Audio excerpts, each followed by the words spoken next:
Alright, good day everyone. So this is our module number 6, part 2 of the discussion about the basic spreadsheet skills. Still, we are going to use the Microsoft Excel 2016. Now we are going to discuss the common string functions in Microsoft Excel. Now let us proceed to the different string functions in Microsoft Excel.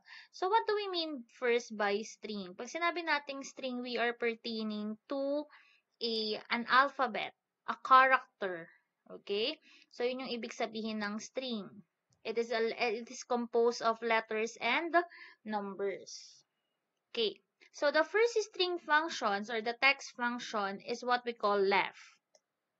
Left extracts the leftmost characters from a string. At ang syntax natin, wag nating kakalimutan, ay yung word na left, then open parentheses, yung text na gagamitin natin, comma, and then yung number of characters na i-extract natin from the left of this text. Later on, we're going to simulate para makita ninyo kung ano yung magiging output with the following syntax. The second text string function is the right. Kung kanina si left, ina-extract niya from the left of the string, then si right naman will extract the rightmost character of a string from the rightmost character of a string. The syntax that we are going to use is equal sign right, yung text na gagamitin natin, and kung ilang number of characters from the right ang i-extract natin. For the len naman, we are going to output a number, the number of characters. We are going to count how many numbers of characters does this text have, including the spaces. So, ang syntax natin ay equal sign len, then yung text na gagamitin. The next string function is the mid. Mid extract the characters from the middle of the string. Kung kanina si left, magi-start siya mag-extract from the left. Si right naman na string function, magi-start mag-extract from the right of the string. Si mid ay magi-start mag-extract from the middle or kung ano yung ilalagay mo dun sa starting character niya kung pang ilan ba. So, ang string function natin or the syntax that we are going to use is equal sign mid. Yung text na gagamitin, the starting character, for example, we have 5 characters. You wanted to start in the second character, then you put 2. Then, kung ilang number of characters ang gagamitin natin.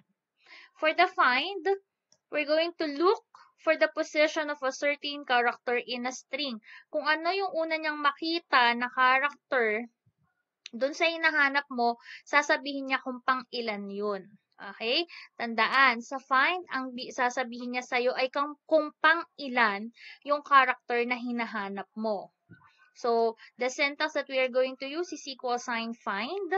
Yung text na hinahanap, within the text kung saan siya hahanapin, at ito ay optional lang yung starting character kung saan tayo magi-start maghanap. This is optional, yung start number. For the proper naman, this capitalize each word in the string that is. It converts case into proper case. So, ikino-convert niya lang into proper case. For example, all capital letters, gagawin niya lang nakakapitalize yung first character doon sa ating word. For the rep, it repeats a string for a certain number of times. So, uulitin niya lang yung string kung ilang beses mo siya uulitin. Depende dito sa ilalagay mo kung pang ilang beses siya i-repeat. The next one is the trim. So, trim removes the unnecessary spaces from a string. For example, yung palayo mo na MJ, ang nalagay mo is M space J. So, sumobra ka ng mga spaces, imbis na ang gagawin mo lang is M space J. So, sa trim, yun ang gamit niya. You are going to remove unnecessary spaces. For the syntax, we're going to use equal sign, yung trim na word, and then yung text na ititrim natin. For the upper, kanina si proper, it capitalized the first word. For the upper naman, it converts the text into upper cases. Naka-all cap siya. The string function or the syntax we're going to use is the word upper, equal sign upper, and yung text na i-uppercase natin. For the substitute, ayan, eto medyo mahirap-hirap to. It replace existing text with a new text in a string. Ang gagamitin nating syntax for the substitute is equal sign substitute. Yung text na isa-substitute natin, nasasubstitutean natin, sorry. And then, yung old text, natatanggalin natin at yung new text na ipapalit natin. Yun. Okay? So, later on, pa-explain ko yan mas maayos para kapag nagsa-simulate tayo, mas okay natin yung mas ma-explain. For the concatenate, it joins two texts. Yan. We can use concatenate or yung ampersand. Kumbaga, yung ampersand, alam niyo yung ampersand? Ayan, ganyan. Yan. Sorry, hindi ako magaling. Yung and, kumbaga. You may use concatenate or yung symbol na and. For the concatenate, we use equal sign concatenate.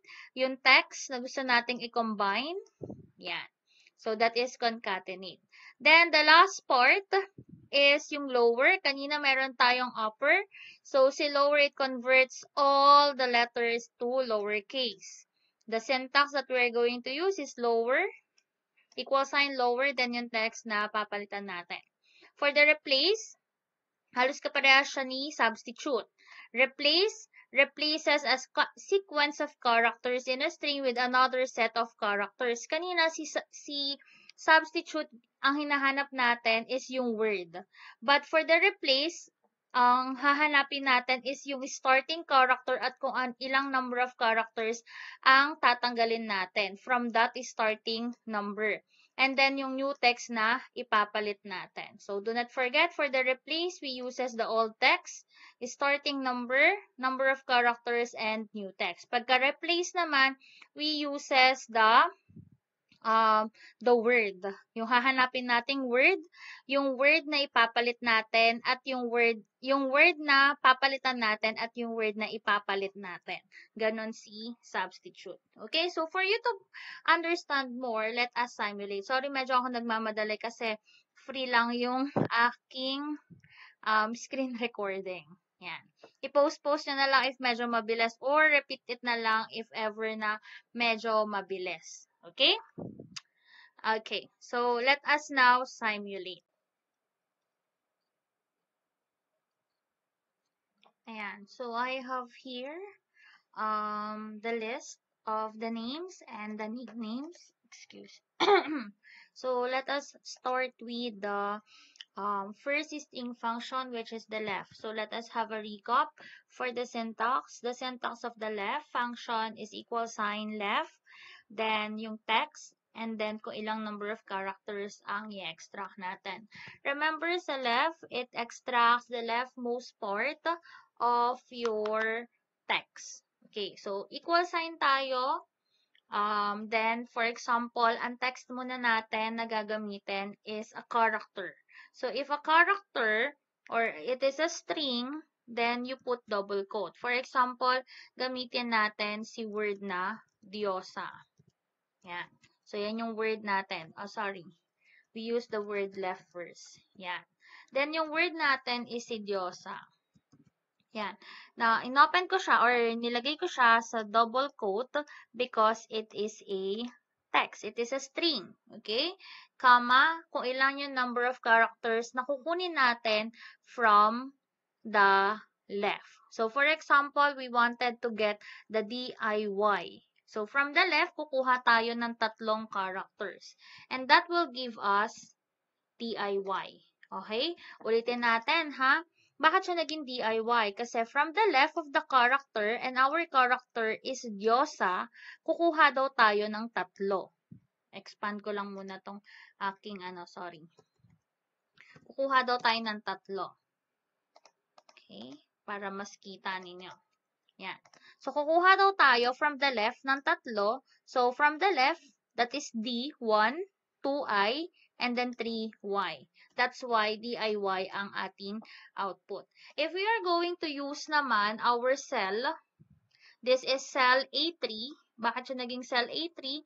Because I am in the column A, row 3. Kaya siya nasa cell A3. So, dapat marunong din kayong kumilala kung anong cell name ng ating ginagamit. Okay? So, left ulit tayo. Yan. So, ang text natin ay si A3. Yan. So, that is selected character. Comma, from the left daw, kukuha tayo ng 4 characters. Ano kayang magiging output? So, from the left of the character, kukuha tayo ng 4. So, that is M1, A2, R3, and then I is 4. So, ang output natin ay si Marie. Yan. Okay? So, hopefully, nagigets yun na onti-onti.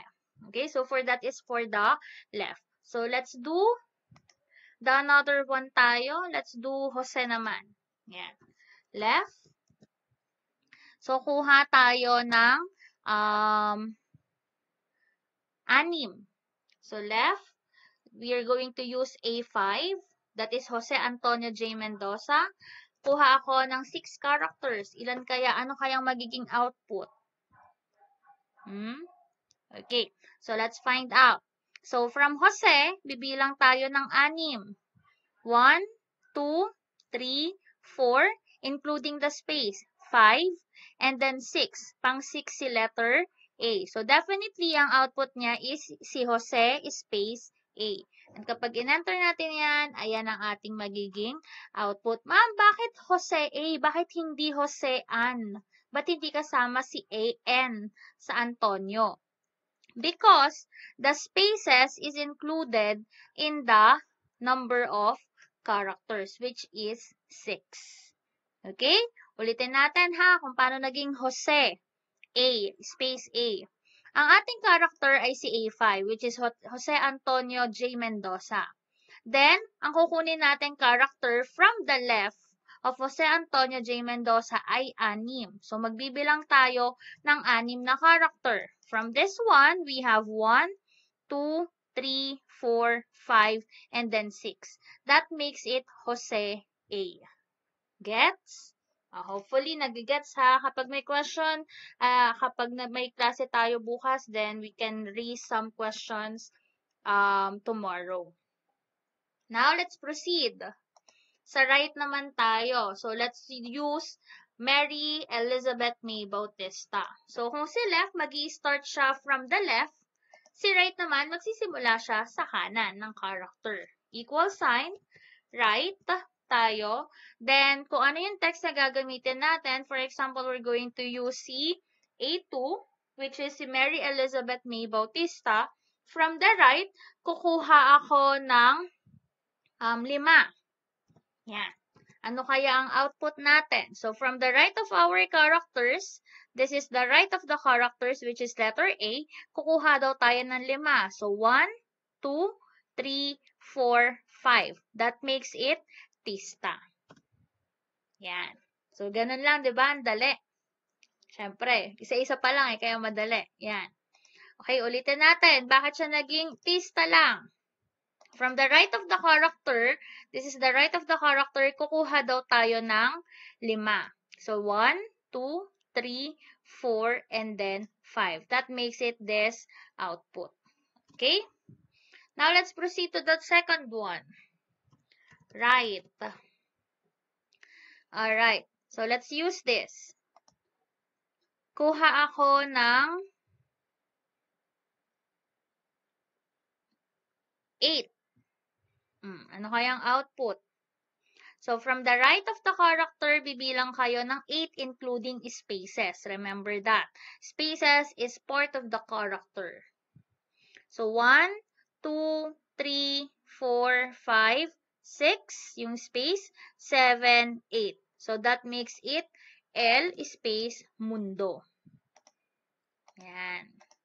Nagigets na sana ninyo. Okay, let's have the last one. Right. Ito tayo. space, kukuha ako ng siyam. Ano kayang output?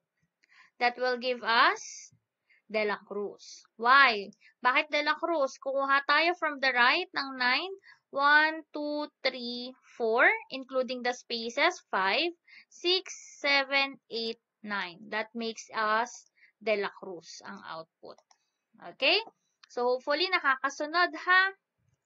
Next, let's have the Len. Sa Len, sabi dito kanina, si Len ay nagka-count ng number. So, ibig sabihin, ang output ni Len ay number of characters. Kung ilang number of characters, including the spaces, ang binibilang ni Len. Equal sign, Len. Let's use B2, which is May. O, ilang character kaya to? Madali lang, di ba? That will give us 3 characters. So, that is 3. Yun ang output niya. Sa Len, ang output niya ay number of characters. How about this one? Len, Jello, or B4. The output will give us 4. How about this one? O, yan. Remember ha, including spaces.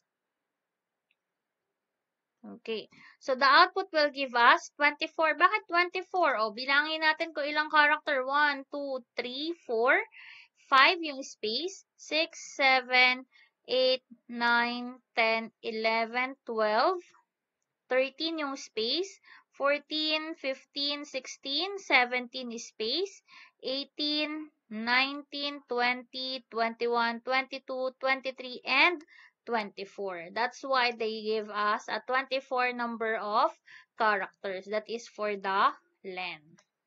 Now, let's proceed to Mid. Yan. Ano nga ba si Mid? Mid extracts the character from the middle of a string. Okay? That is for the mid. Kanina, sa left, it extracts from the left. Sa right, it extracts from the right of the characters. For the mid naman, you decide kung saan ka mag-i-start mag-e-extract. Okay? Equal sign, mid. You wanted to extract this character, and you wanted to start at the 6th character. Yan. Tapos, ilang number of characters ang kukunin mo? For example, you wanted to get 4 characters. And what will be the output? O, tandaan ha, A2 is your character, that is Mary Elizabeth May Bautista.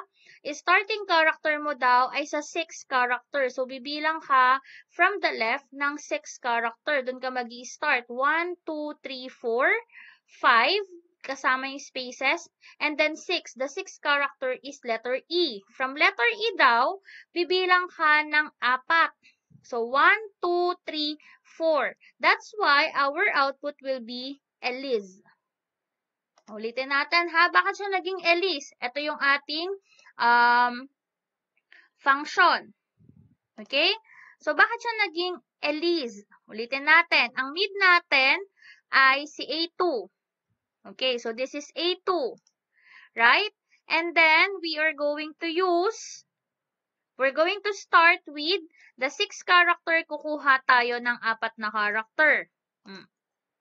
So, from Mary Elizabeth, bibilang tayo ng 6. 1, 2, 3, 4, 5, 6. At yung pang 6 character niya ay si letter E. From letter E daw, from the 6th character which is letter E, magbibilang tayo ng 4. Yun ang kukunin natin. So, 1, 2, 3, 4. That makes it Elise. Okay? Oh, sige. Another one.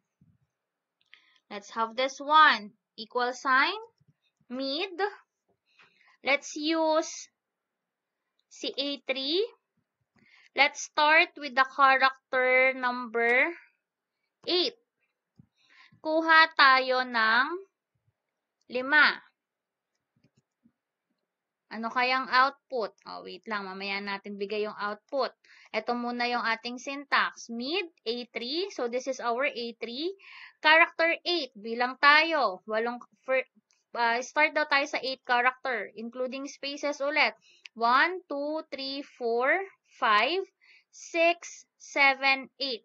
The 8 character is O.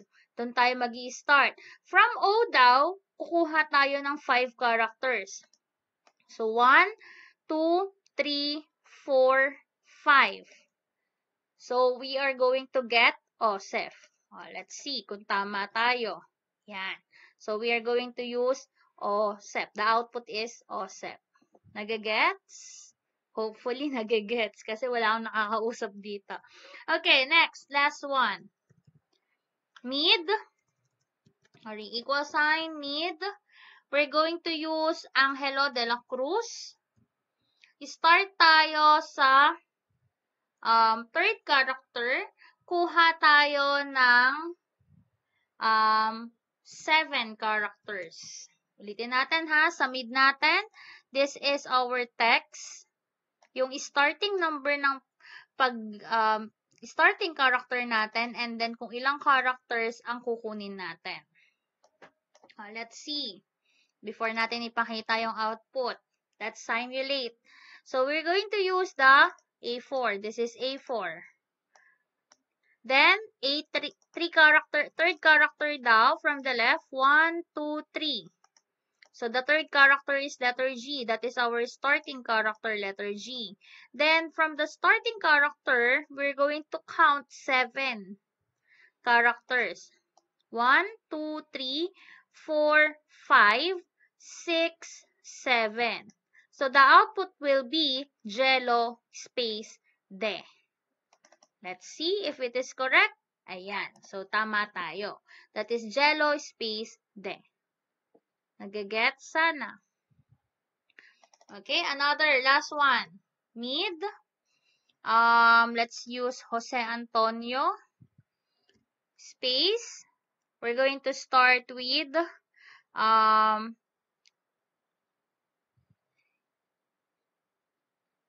character. Kuha lang ako ng 2. Sige nga, kayo nga. Start tayo ng number 8 character.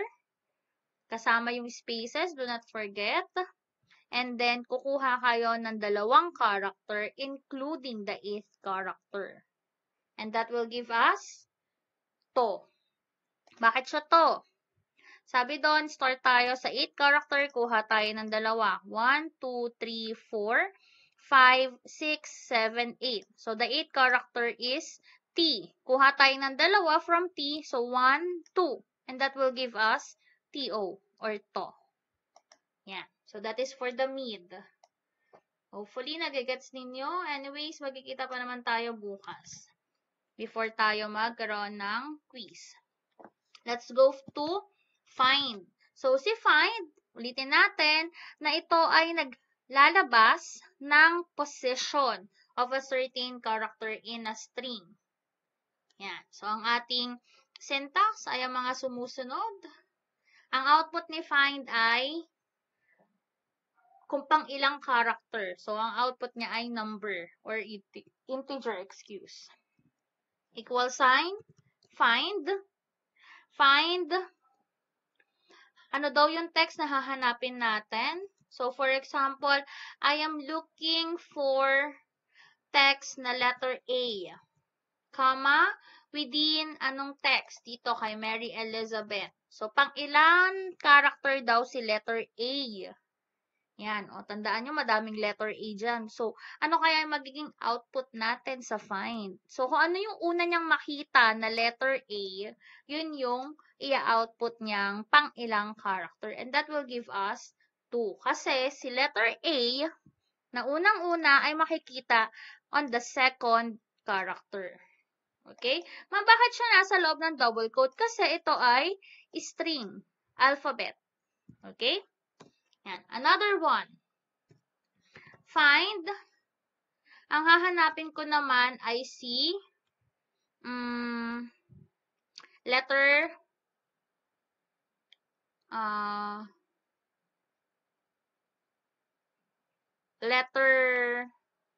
N. Small letter N.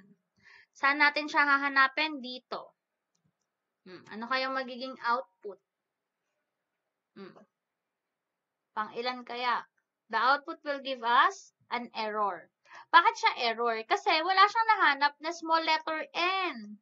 Ang meron tayo ay capital letter n. Tandaan po na ang string function natin ay case sensitive. Ibig sabihin, kung small letter yung hinahanap niya, small letter lang yung hahanapin niya. Hindi niya hahanapin yung capital letter nung isang character. But if we are going to use letter N na capital letter, of course, ang una niyang makikita is yung letter N na to. So, pang ilang character ba siya? That is pang 14th character. Paano siya naging 14th character? Magbibilang siya from the left. 1, 2, 3, 4, 5, 6, 7, 8, 9, 10, 11, 12, 13, and 14. Pang 14 character yung first letter N na nakita niya.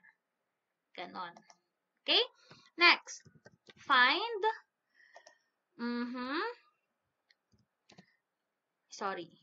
Yung word muna pala na hahanapin natin. For example, I wanted to find for the word Ella from the character this one. Ano kaya yung makukuha niya? Remember ha, hindi lang isang character yung hinahanap natin. We are looking for 3 characters. Kapag 3 characters ang hinahanap natin, the output will be kung saan niya unang nakita yung first character na hinahanap natin. Bakit siya number 9? Okay, bilangin natin. Ang word na hinahanap natin ay ito, si Ella. Right? Bakit pang 9 lang siya, ma'am? Kasi yung unang character na nakita niya ay nasa 9th character. 1, 2, 3, 4, 5, 6, space 7, 8, and then 9.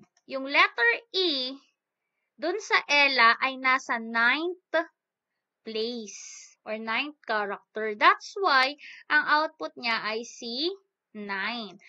Despite doon sa ating hinahanap na 3-letter word. Gets? Okay. Now, let's proceed to the proper. Si proper, ang ginagawa niya lang ay kinakapitalize niya yung each letter of the word. Ayan. So, let's use this Mary Elizabeth. So, nakita natin na yung Bautista ay ito na lang, nickname. Equal sign. Sorry, proper. Ang ipa-proper natin ay si May. So, lahat yan ay naka-small letter. Kapag pin-proper natin, nakakapitalize na yung first letter ni May. Another one, yung kay Maria, naka-hehe type yan. So, proper natin.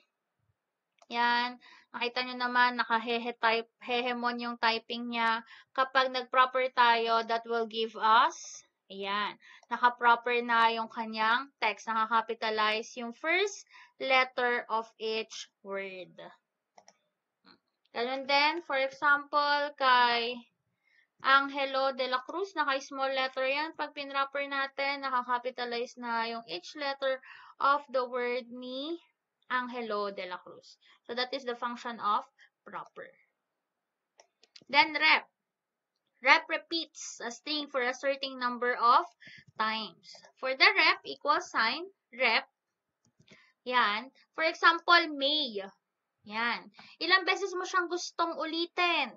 I'm going to repeat it 2 times. So, output niya ay May, May, without spaces yan. May, May. Okay?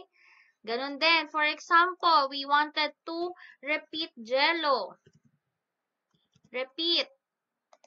Si B4, gusto natin siyang i-repeat ng 3 times. Yan. So, that will give us Jello, Jello, Jello. So, ganun lang si rep. It repeats without spacing. Yan. Next, trim. So, si trim, it removes unnecessary spaces from a string. So, as you can see here, madaming spaces dun kay MJ. So, sa trim, babawasan niya lang yung spaces, yung multiple spaces. Pero magtitira pa rin siya ng 1 space. Okay, so makikita natin dito sa MJ, space, space, space, J. magiging M space J na lang siya. Same goes with Anton. So, makikita ninyo, 1, 2, 3 ang extra spaces niya. Ang gagawin na lang for the trim is to remove the excess 2 spaces. Ando doon pa rin yung space for the Anton, but hindi na siya multiple spaces. Same goes with MJ. Sorry. This is trim. Yan. Ganun din sa MJ. Hindi siya magdidikit. But, tatanggalin niya lang yung extra spaces. Magtitira pa rin siya ng single space. So, that is for the trim. Ayan. Medyo papalapit na tayo sa medyo mahirap na part. So, si upper naman tayo. Sa upper naman, it converts the text into uppercase. Sa upper, kanina, sa proper, ang ginagawa niya ay ina-uppercase, kinakapitalize yung first letter of the word or of each word. Sa upper, naka-all caps ang lahat. For example, ito ulit tayo kay May para mas konti yung word. Yan. So, naka-small letter yan, i-all caps niya lang lahat. Same goes for Maria del Mundo, for example. Upper, yan, yan. Naka-all caps na lahat. Okay? So, upper, yan, yan. So, ina-all caps niya lahat. So, that is the function of upper. Ayan, dito na tayo kay substitute. Yan, medyo mahirap na to. So, for the substitute, it replaces existing text with the new text in a string. So, remember ha, sa substitute, ang hinahanap natin ay yung text. So, equal sign, substitute. Hanapin natin anong text yung gagamitin natin. So, for example, I'm going to use the Mary Elizabeth May Bautista. I am going to look for the old text. Papalitan natin yung word na May. For example, hanapin natin yung word na May. Yan. Remember ha, case-sensitive si string function. So, ang hahanapin natin or ang papalitan natin ay si May. Ano daw new text ang ipapalit natin? Gagawin natin siyang Maria. Yan. Hindi na siya si May, siya na si Maria. So, ang magiging output niya ay si Mary Elizabeth Maria Bautista. Yan. Okay? So, from being Mary Elizabeth May Bautista, with the use of the substitute, pinalitan natin yung word na May. From her name, ginawa natin siyang Mary Elizabeth Maria Bautista. Yun. That is the function of substitute. Again, another one. Let's have substitute again. Let's use Maria Josephine del Mundo. Okay? Comma. Yung hahanapin natin ay yung word na ano kaya? Maria. Yan. Ang ipapalit natin ay si May. May Josephine. Ano kayang magiging output nito? Hinahanap natin yung Maria. Ang ipapalit natin ay si May. Ano kayang output? The output will be an error. Bakit walang nangyari? Ma'am, bakit hindi naman error walang nangyari? Wala talaga mangyayari. Why? Because ang hinahanap natin ay si Maria with the proper case. Wala namang Maria na proper case dito. We only have Maria with a capital R and capital A. Kaya walang nangyari. So, magiging as is siya. So, that will be the output for the substitute if hindi existing yung word. Okay? Walang magbabago. Pero, if we are going to change capital R and capital A for the Maria, then this will give us May Josephine del Mundo na. Dahil nga, nakita niya na yung word na Maria dito kay Maria Josephine. Pinalitan niya na ng May. Again, let's start. Substitute ulit tayo. Angelo de la Cruz, that is our text. Papalitan natin is yung word na Dela. Papalitan natin siya ng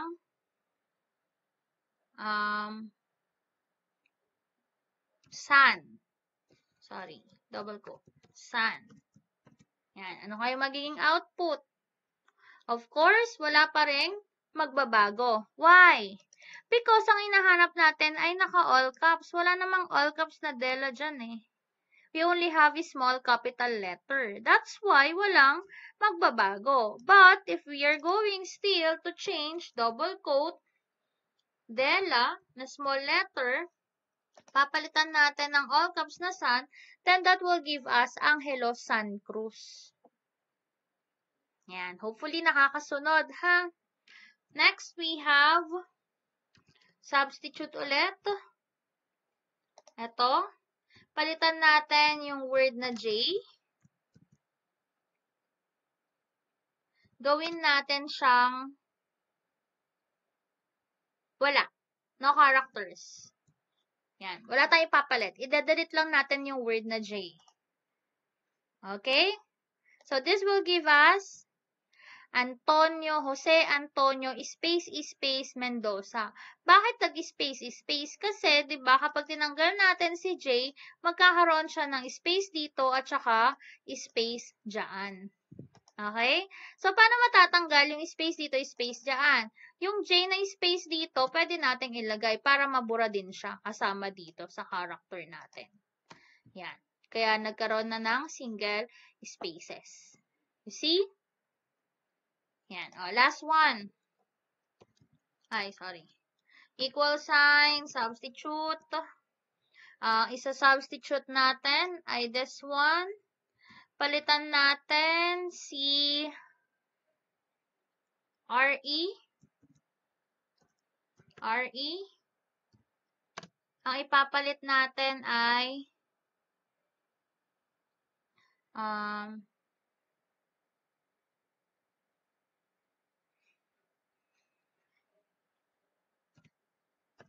TI. Ano kayo magiging output? This will give us an error. Why? Kasi we are looking for a text. So that's why dapat yan ay nakapaloob sa double quote. Oh, huwag malilito. Dapat kapag ang string, dapat yan ay nakapaloob sa double quote. So this one, ito na ay tama. Mapapalitan na natin si RE, gagawin na natin siyang TI. Saan ba natin makikita si RE? And dito siya. So, papalitan natin siya ng TI. That will give us Mark Joseph Liam Flotis, imbis na Flores. Naging Flotis na siya. Yan. So, that is for the substitute. I hope you are still with me. Malapit na tayo matapos. Ayan. Okay. Yan. Wait lang. Lagyan lang natin siya ng spacing doon. So, concatenate. Yan. Concatenate, it combines characters. Okay? For example, concatenate, concatenate natin si May. Sorry. Yan. Concatenate natin si May at saka si Jello. Okay? So, that will give us May, Jello. Yan. So, this is our function. Paano, ma'am, kapag gusto natin mayroong spacing? O, ganun lang. Concatenate. That is B2, comma, double quote, space, double quote, comma, and then yung ating character. Yan. So, nagkaroon na siya ng space. You see the difference? We uses concatenate, double quote, space, to put spaces between concatenations. Yan. Dito naman, walang concatenate. That's why, wala siyang double quote, space, double quote. That's why magkadikit ang ating character. So, that is for the concatenate. Or, we could simply use the ampersand. Yung sabi ko nga sa inyo. For example, we wanted to combine two characters. Kunwari, ang ilalagay ko ay Ella.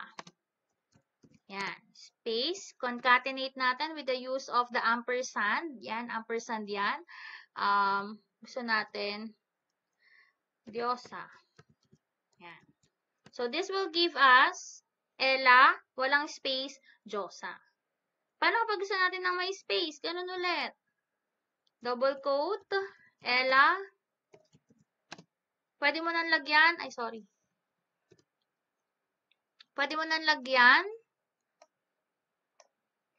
Yan. Pwede mo nang lagyan ng space dito. Yan. Then, ampersand. Diyosa. O kaya naman, pwede naman tanggalin tong space dito. Lagyan natin ng space, then ampersand ulit. So, this is for the spacing between Ella and Diyosa. Yan. Okay? Then, we have the lower. Yan. Lower, kanina meron tayong upper, meron tayong proper. Of course, si upper, kinakapitalize niya, si lower, ini-small letter niya. Ini-small letter, lahat.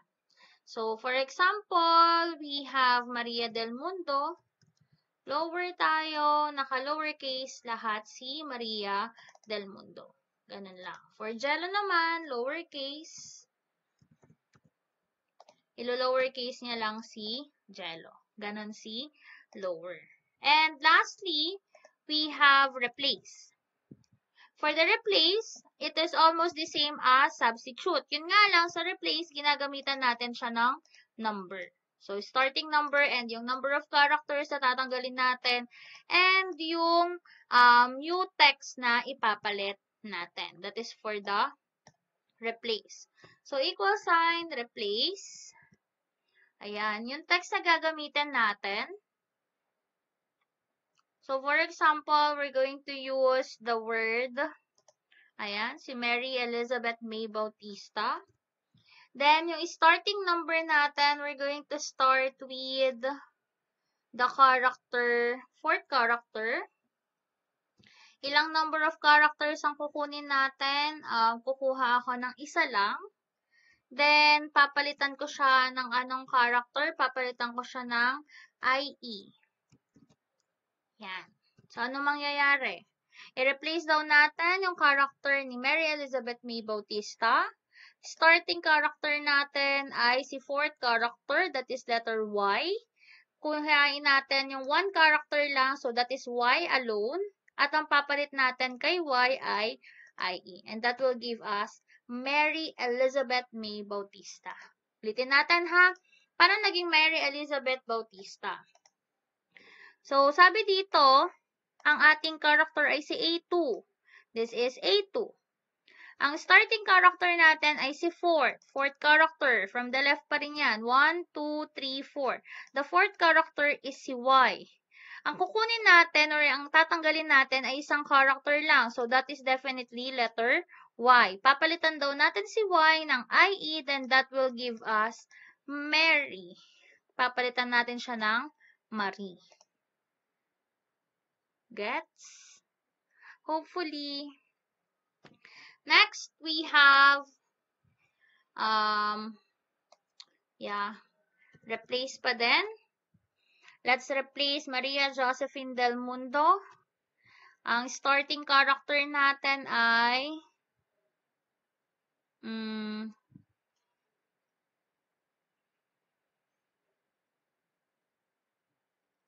10th character. Then, kuha tayo ng 4. Ang ipapalit natin ay, kung ano lang na maisip ko, palitan natin siya ng LO na lang. Okay? So, the output will give us Maria Joslon Del Mundo. Ma'am, bakit naging Maria Joslon Del Mundo? Balikan natin. So, for the replace, we're going to use A3. This is our A3. 10th character daw tayo mag-i-start. So, let's count, including the spaces pa din. 1, 2, 3, 4, 5, 6, 7, 8, 9, 10. The 10th character is letter E. Ang i-eliminate natin ay 4. So, 1, 2, 3, 4. So, tatanggalin natin to. Papalitan mo daw siya ng LO. So, papalitan ng LO and that will give us this output. Ayan.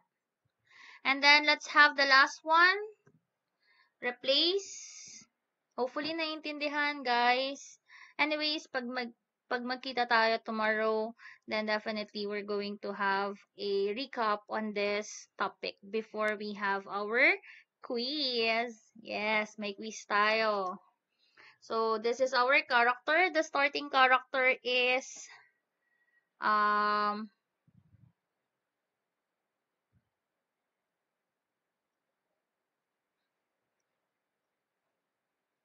5 characters, kuha tayo ng dalawa, palitan natin ng character na yan.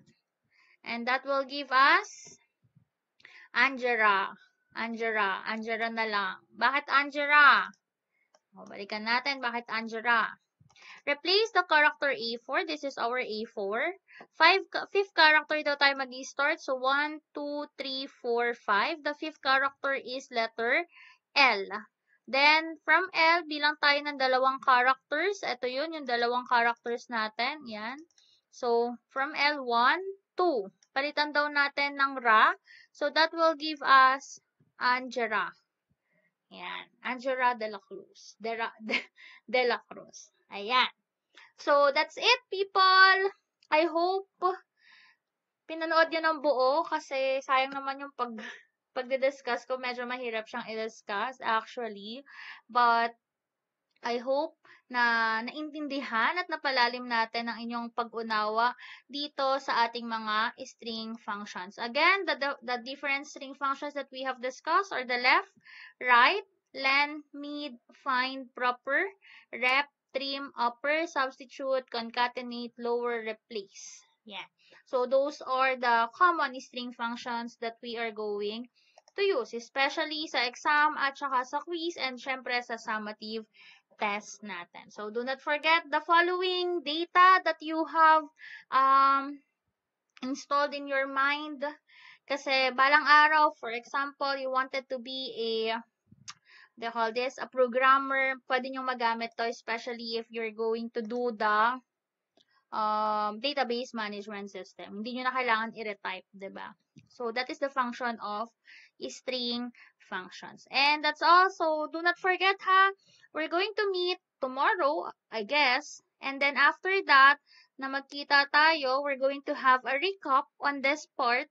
And then, after that, we're going to have your quiz. Tapos, after ng quiz, mag-activity tayo. After ng activity, then definitely we're going to have our summative test. Wala tayong performance task. We are going to have an individual activities. So, I hope talaga na naintindihan ninyo ang aking diniscuss ngayong araw na to. So, that's all. And thank you very much for listening. Yeah, see you tomorrow.